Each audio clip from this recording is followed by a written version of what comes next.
A crazy week just got crazier in the Pacific Northwest, and the Seahawks now got to find themselves a center at midseason. We're going to be breaking down the breaking news coming out of the Pacific Northwest here on our Blue Friday edition of Locked On Seahawks.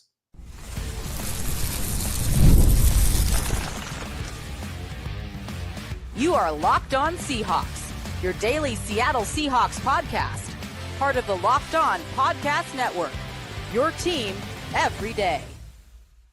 Greetings, 12. This is Corbin Smith, host of the Locked On Seahawks podcast, your daily Seahawks podcast, part of the Locked On Podcast Network, your team every day. Glad to be joined, as always, on Blue Friday by my co-host, Nick Lee, and a special thanks to each and every one of the 12s out there tuning in. Thank you, as always, for making Locked On Seahawks your first listen 5 days a week. Whether you're listening in nearby Tumwater, Washington, or in one of the biggest cities in the world in Chicago, Illinois, we greatly appreciate each and every one of you.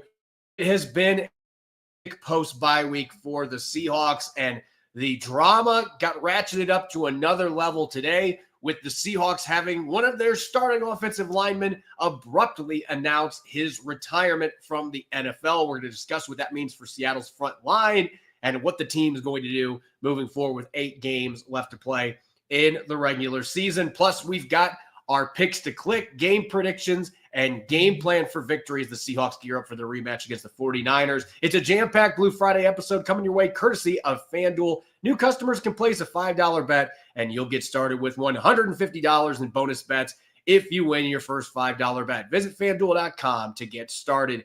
Now for your lead story here on a hectic Blue Friday edition of Locked On Seahawks.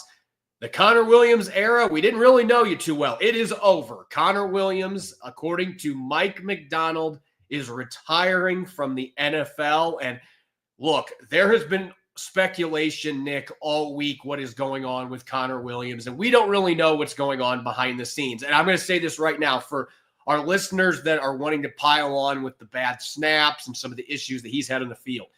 Mike Macdonald didn't say much today, but he did say that this is family related. If there is something serious going on with his family, everybody's got to stop thinking about the football game for a second.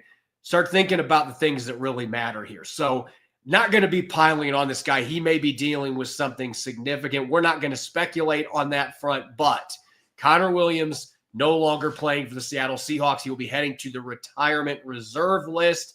And the Oluwatimi era is upon us. Mike Macdonald saying that he's going to start. I don't even know where to start with this because obviously this has been a crazy week. We saw the Seahawks release one of their starting linebackers on Monday, got picked up by the Dolphins off waivers, Tyrell Dodson. And now you've got your starting center, Connor Williams, abruptly hanging up his cleats when he had started all of the first 9 games. It is just madness coming out of the bottom. Well, I don't know if the Seahawks are up for hard knocks at the regular or the preseason or training camp next year, but Mike Macdonald is certainly going to the school of hard knocks in his first year at his head coach. So first, the proper response, Corbin, is first and foremost we wish Connor Williams, the human being, the best. Best of luck. If it's something serious, as a dad myself, we're both family men.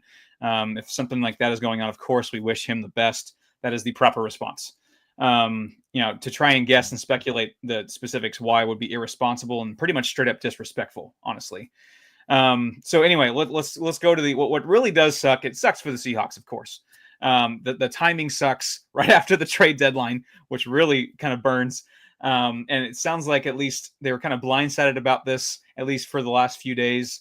And so he was brought in to be the stalwart center. I, of course, was really, really high on him coming in after the Seahawks have just been in center purgatory since Justin Britt pretty much left. I was kind of listing them off. So basically, they've gone the entire 2020s decade without really a reliable long-term center. So I'm just going to list for you, Corbin, the centers that have taken a snap for the Seahawks. Really? You're going to be giving our fans nightmares here? So cue the circus music. Cue the circus music, whatever you want to do. So since Justin Britt has left, here is Joey Hunt, Ethan Posick, Kyle Fuller, Damian Lewis, Austin Blythe, Evan Brown, Oluwatimi, and Connor Williams. That is 8 centers in not quite 5 seasons. So you're almost averaging 1.5 centers per season, which is not great over a 5-year span. So I think that's cursed. I mean, the Seattle center position. I don't know if it's something going on in the water or what is it, but some of the weirdest situations have befallen the center position. And we started this year, Corbin, really concerned about the interior offensive line and the linebacker position. And here we are. If this week is not a microcosm of those concerns with what has happened, I don't know what is. And so here we are still in a couple of weeks before Thanksgiving, still now concerned, if not more than ever, about those two positions. It's insane when you really think about it, because those were the two position groups that we were most concerned about. And here we are in week 11, and Seattle's going to be breaking in a rookie and a second-year player with one career start under his belt, Oluwatimi. You're going to have Tyrese Knight replacing Tyrell Dodson. On one hand, you could look at it as, is this a concern about where Mike Macdonald's at with the locker room? You can look at this and wonder, is there going to be some backlash there? Or I looked at it this way with Tyrell Dodson. You're sending a message to the locker room in that case. You got to perform, or look, this is a merit-based system. We're going to play the guys that earn the opportunities. We don't know what happened behind the scenes. Maybe Connor Williams was approached about moving to guard, as Mike Macdonald hinted at earlier this week. And maybe he was like, you know what, at this stage in my career, I don't want to do that. We don't know what all is going on here. There could be a number of factors that are playing into this. But when you look at where Seattle is at right now as a football team, I can't help but think about the Cleveland Browns. You might remember this when the fan had the jersey that had like 25 names on it taped on the back for all the quarterbacks they had. I mean, at this point, Seahawks fans might want to get a center jersey that looks like that. And Billy Joel, we could use a cover of "We Didn't Start the Fire" and do it with the centers instead of the Browns quarterbacks. I mean, Max Unger and Jimmy Graham started the fire, I think. Yeah, that trade really, ever since then, it has just been musical chairs at center. You can point at John Schneider. I'm not going to blame John Schneider for this. I think that what they did signing Connor Williams, I don't care what happened just now, that was the move to make then where they were at that point. This is a guy that was a Pro Bowl caliber center the last 2 years. And there were some games this year that he played well. The problem is there were also a lot of games that he didn't play well. And it ultimately did not work out, obviously. But I have been critical of John Schneider for some of the other personnel things on the offensive line. The guard positions, you can absolutely have a heyday with that, with where that philosophy has gotten them. But I think the center position, at least this time, you went out and you got somebody that's proven. I guess the moral of the story is, though, and I said this earlier this week, go out and make an investment in somebody that isn't coming off a significant injury. And maybe, just maybe, you'll have a little bit more success. Now, Mike Macdonald said this had nothing to do with the knee injury. At least that's what he said in the press conference. Very limited on what he disclosed from their discussions, keeping most of that in-house. But that means Oluwatimi gets the start. And look, I understand that he's been inactive for 4 games this year as a healthy scratch. But that had more to do with the fact Jalen Sundell can play both tackle positions. And there have been a lot of games where they've had 2 tackles on the roster away from him. So he has had to be active for a number of those games.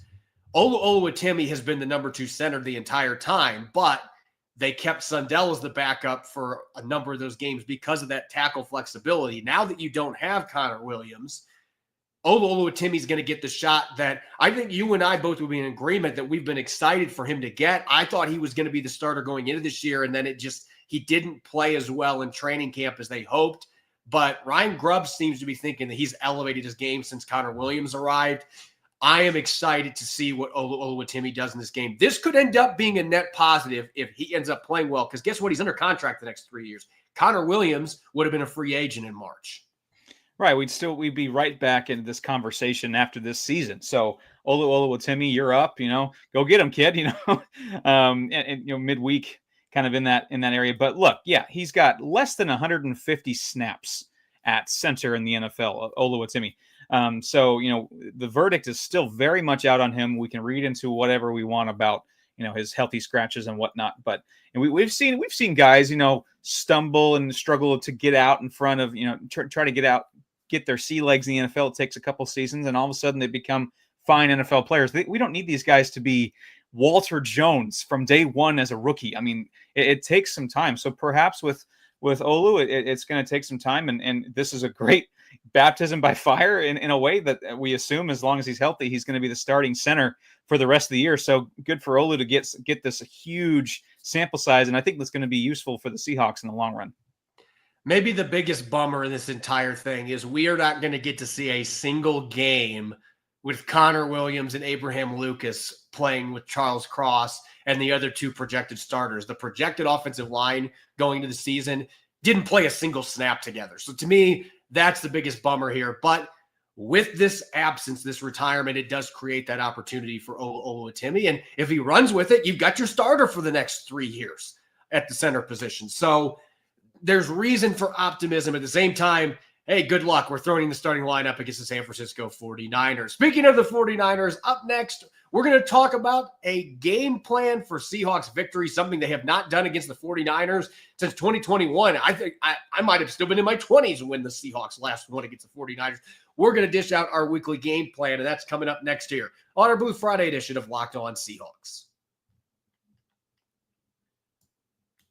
This episode is brought your way by Mint Mobile. With big wireless providers, what you see is never what you get. Somewhere between the store and your first month's bill, the price you thought you were paying magically skyrockets. With Mint Mobile, you'll never have to worry about gotchas ever again. When Mint Mobile says $15 a month when you purchase a 3-month plan, they mean it. Say bye-bye to your overpriced wireless plans, jaw-dropping monthly bills, and unexpected overages. Mint Mobile is here to rescue you with premium wireless plans starting at just $15 a month. And all plans come with high-speed data and unlimited talk and text delivered on the nation's largest 5G network. Use your phone with any Mint Mobile plan and bring your phone number along with all your existing contracts to get this new customer offer and your new 3-month premium wireless plan at just $15 a month. Go to mintmobile.com/LockedInNFL. That's mintmobile.com/LockedInNFL. Cut your wireless bill to $15 a month at mintmobile.com/LockedInNFL. $45 upfront payment required, equivalent to $15 a month. New customers on the first 3-month plan only. Speed slower above 40 gigabytes on unlimited plan. Additional taxes, fees, and restrictions apply. See Mint Mobile for details. This episode is also brought your way by our friends over at FanDuel, America's #1 sportsbook. Right now, new customers can bet $5 and get $150 in bonus bets if you win. The final sportsbook app, the FanDuel Sportsbook app, gives you everything you need to place live bets on the NFL all in one place. So when you get a hunch in the middle of the game, you can check out the latest stats, view live play-by-play, and so much more on the same page where you place your bets. You can bet on everything from Jackson Smith and Jigba eclipsing 100 receiving yards for a second straight game against the 49ers, or George Kittle returning from a hamstring injury to be the first player with a 30-plus yard reception on Sunday. Just visit FanDuel.com to join today. You'll get started with $150 in bonus bets if you win your first $5 bet. That's FanDuel.com. Never waste a hunch and make every moment more with FanDuel, an official sportsbook partner of the NFL. Welcome back to the Blue Friday edition of Locked On Seahawks. This is your host, Corbin Smith. Glad to be joined for today's show by my co-host, Nick Lee, and a special thanks to all the 12s who are listening in. Thanks, as always, for tuning in and making Locked On Seahawks your first listen 5 days a week. We greatly appreciate it. And for your second listen, make sure to tune in to the brand new Locked On NFL. It's now twice a day. Our good friend from Locked On Titans, Tyler Rowland, giving you a morning NFL espresso with the first show, and then Tony Wiggins from Locked On Jaguars with the hard-hitting analysis on episode 2. 2 episodes a day, Locked On NFL. Make sure you subscribe on YouTube and wherever you listen to your podcast. The Seattle Seahawks coming out of their bye week. It has been an insane week at the VMAC. Tyrell Dodson waived, no longer on the team, and now Connor Williams retiring. We have to shift our focus somehow to actually what's going on in the field now. The Seahawks at 4-5. They're still just a game and a half out of first place, despite how they have played over the last month and a half. The next 2 weeks are really going to determine where this team goes in this 2024 season. It starts with this road game against the 49ers, a very familiar opponent. The Seahawks did some good things in that first game. They nearly pulled off the comeback, but it was too little too late. Rolling into this rematch at Levi's Stadium, Nick, let's start on the offensive side of the football. As far as game planning is concerned, what do you think the Seahawks need to do in this game to get this pony off their shoulders, so to speak? They haven't been able to win since 2021 against the 49ers. How do they slay this giant and finally get back in the win column against their bitter rivals? Well, I mean, you look at the 49ers and yeah, they aren't quite the juggernaut they have been in years past. They're 20th in points allowed per drive. They're 23rd on third down. So it sounds like if the Seahawks can just, keep their blinders on and just stick to that series, let's get a first down here. Let's not get crazy with trying to go downfield and trying to get too much, but let's put the blinders on. Let's take one step at a time here and maintain drives, because the 49ers are susceptible to some longer drives, to some third down mishaps, so that they don't have their full strength. If you guys aren't playing as well, Devondre Campbell can be had in the passing game at linebacker. Javarius Ward is out still. Of course, speaking of wishing guys the best, my gosh, the situation with him and Ward and his family. So he's still out. So there's some vulnerabilities there with the 49ers defense. So just kind of sticking with the short intermediate passing game, somehow get that running game going, because they aren't quite as stout as they have been in the past. Obviously, Fred Warner is still very much a stud in the middle of that defense, but otherwise, that they can be had. Just, I think the overall arching thing I'm trying to say is stay patient and stay ahead of the schedule. They have got to do better in first and second down, and that boils down to the run game actually being – and look, they don't need to run for 150 yards. I'd like to see them run for 75 against the 49ers. Like, the bar is low. Somehow get to that mark where there's at least a semblance of a run game that the 49ers have to respect. And they were running into a wall the first time they played San Francisco. They tried to run the ball and it didn't work. They've got to have a more creative plan to try to get that going. And maybe Oluwatimi can be a spark in the middle, along with getting Abraham Lucas back. And Lucas, when he's healthy, is a solid run blocker that plays with some nastiness.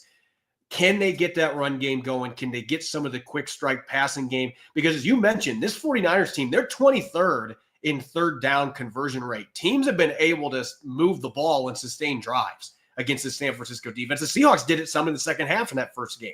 They just couldn't quite finish. So it's frustrating. They have got to find a way to do better on those early downs, and then that can help with the pass rush. The fact that Nick Bosa is questionable, we don't know if he's playing in this game.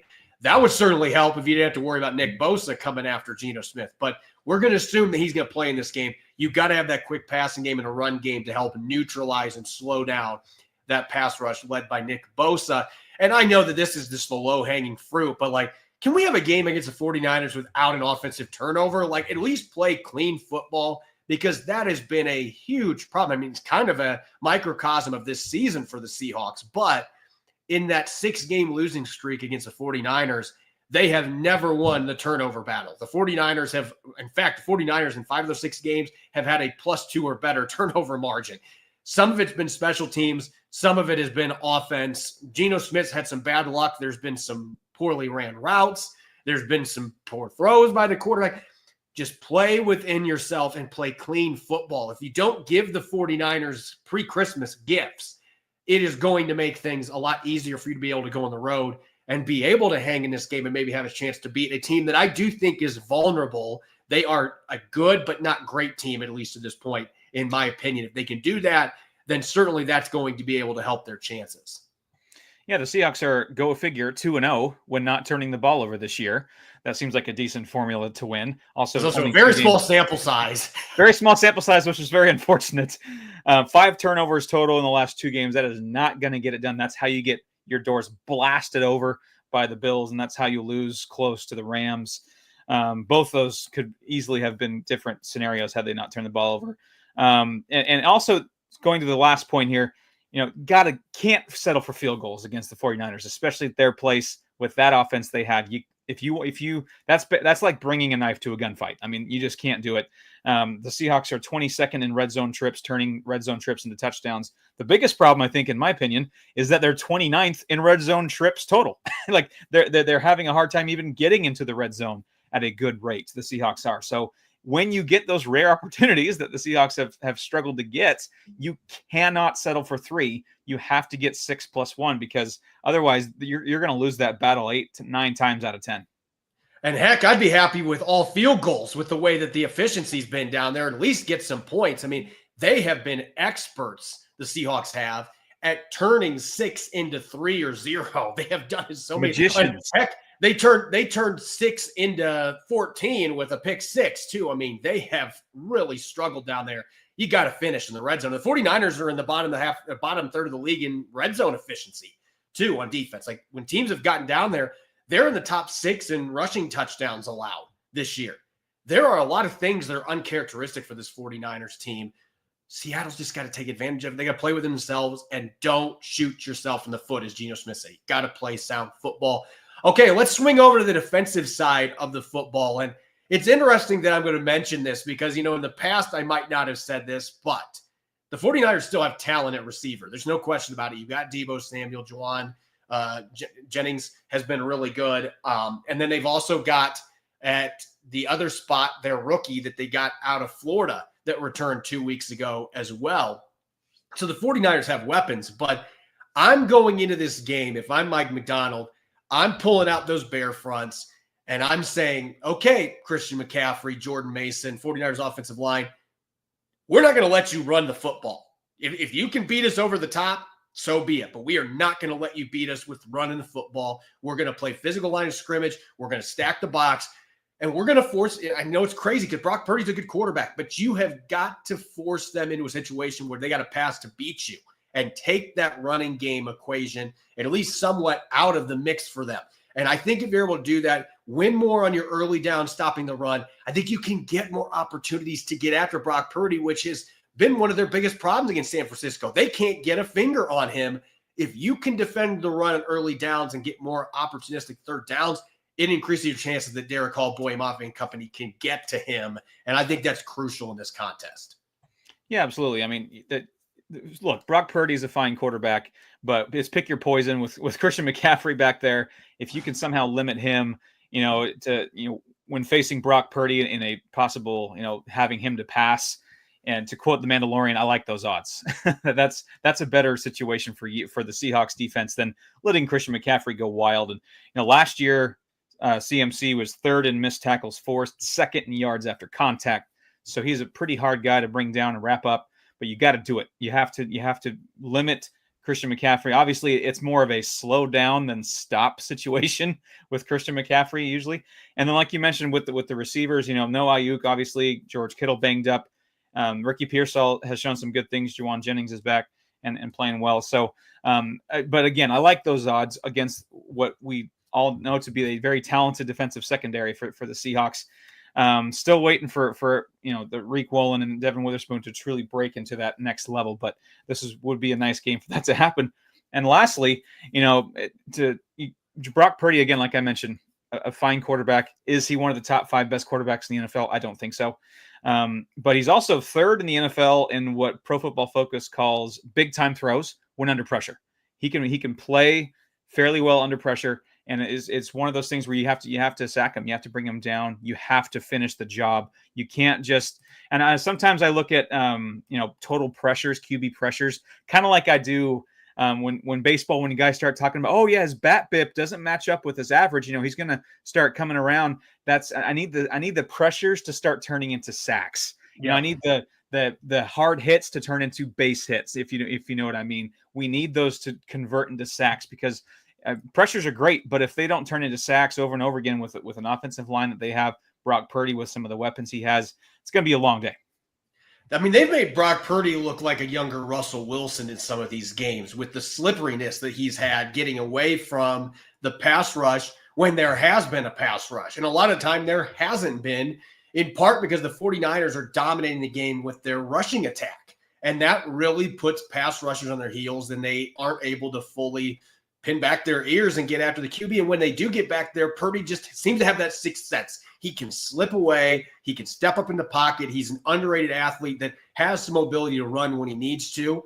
So you've got to be able to somewhat be cautious with your pass rushing lanes because of his ability to extend plays, but you got to attack too. You got to get to him and you got to get some hits. See if you can force him into some tough throws, some bad decisions.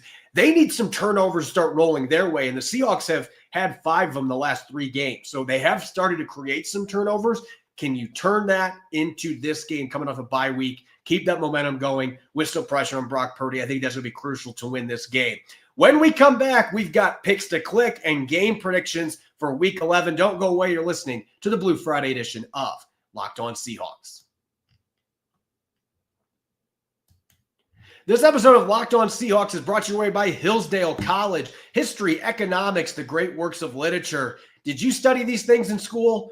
Maybe you didn't, maybe you did. Regardless, it's time for a refresher. Time and technology have changed a lot of things, but they have not changed basic fundamental truths about the world and our place in it. Hillsdale College is offering more than 40, that's right, 40 free online courses right now, including Constitution 101, the meaning of history of the Constitution, the Great American Story, A Land of Hope, and of course, they got a brand new documentary-style course on Marxism, socialism, and communism. All of Hillsdale's courses are self-paced, so you can start whenever and tune in wherever. Plus, you can go deeper with readings, quizzes, discussions, or just enjoy the lectures. Go right now to hillsdale.edu/lockedon to enroll. There's no cost, and it's easy to get started. That's hillsdale.edu/lockedon to register. Again, hillsdale.edu/lockedon.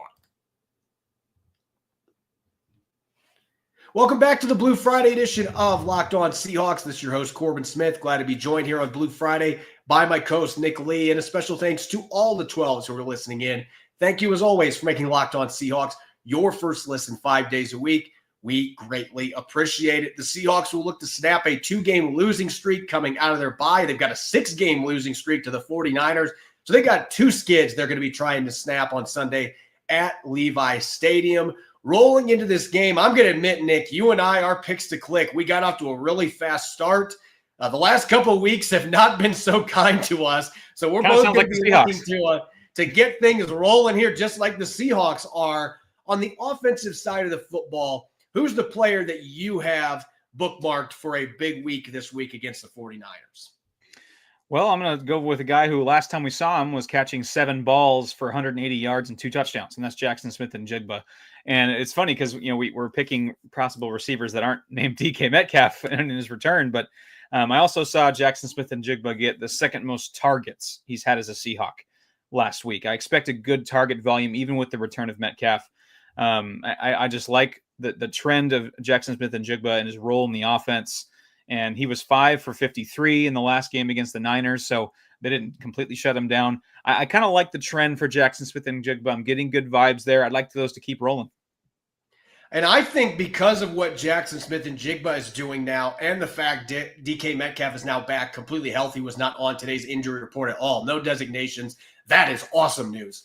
You get him back in the lineup, the way Jackson Smith-Njigba is playing. Don't forget about Tyler Lockett, who had a 30-yard touchdown in that game against the Rams. That's the first time in a long time we've seen him burn somebody downfield. He showed he can still do it.